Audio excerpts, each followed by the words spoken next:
নামাজ পড়াকে নেকির কাজ মনে করলেও রাস্তা দিয়ে একটা মেয়ে হেঁটে যাচ্ছে, কার মেয়ে, বয়স কত, বিয়ের লাগ হয়েছে, বিয়ে দেয় না কা, হাঁটে এমনি কা, স্বাস্থ্য বেড়ে গেছে কা, চিকন কা, এগুলো আমরা মাইপে ফেলি।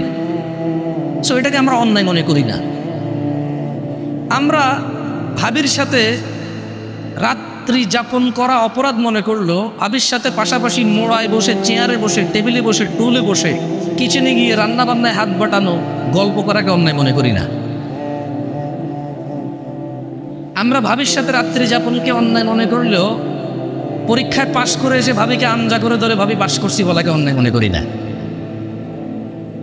বুঝাইতে পারিনি? আমরা এগুলো অন্যায় মনে করি না এখন আর।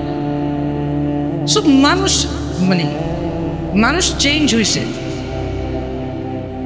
এখানে আবার ইবাদত মানুষ ভিন্নভাবে নিয়ে নিছে। এক গ্রুপ মনে করতেছে যে এটা বড় লোকের, আরেক গ্রুপ মনে করতেছে এটা গরিবের। ইবাদতকেও তারতম্য নিয়ে চলে আসছে। মানে যখন আপনি এর আসলে ডিফারেন্ট উদাহরণ দেওয়া যেতে পারে, তবে এটা একটু খারাপের দিকেও চলে যেতে পারে, আপনারা মাইন্ডও নিতে পারে। এটাকে আমি লিভ করলাম। এমনিতে আমার এই দেশের কথাবার্তা বলার আন্দাজ ভালো না। আমি এখানকার বিহেভিওর, এখানকার যে ন্যাচারাল বিহেভিওর আছে, বাচ্চাদের যে আদব কায়দা আছে, মানে আমাদের এলাকাকৃত আর কি, আমি বলবো না যে আমি বেয়াদব, এটা বলবো না, তবে আঞ্চলিক আদব আমার ভিতরে কম। তো এই জন্য চেষ্টা করতেছি অনেক কিছু বলা থেকে বিরত থাকতে। তো মানুষ ইবাদত করে জান্নাতের জন্য, মানুষ অপরাধ থেকে দূরে থাকে জাহান্নাম থেকে বাঁচার জন্য। কিছু মানুষের মাথায় এটা ঢুকে গেছে সারাদিন ইবাদত করলে হবে, পয়সা করেও কামাই করতে হবে। এটা কখন বলে সে জানেন? যখন তাকে বলে 5 ওয়াক্ত নামাজ পড়তে, তার কাছে তখন একটা যুক্তি আসে কি, সারাদিন আল্লাহ আল্লাহ করতে আল্লাহ কিন্তু বলে নাই তুমি কাজকর্ম করতে হবে, হালাল রুজি করে, এটা ওটাই ইবাদত। আমরা রিক্সা চালাই খাই, ভ্যান চালাই খাই, এটার চাইতে বড় ইবাদত আর কি আছে? এইটাও সারাদিনের সাথে তুলনা করলো কখন, যখন ওকে সালাত আদায় করতে বললো, সালাত আদায় করলো, একটু ইসলামিক একটা প্রোগ্রাম হচ্ছে, 2-4টা দিন নিয়ে কথা হচ্ছে, হারাম হালাল নিয়ে কথা হচ্ছে, সেপারেশন হচ্ছে, তখন ওকে বললো এটা বলবে।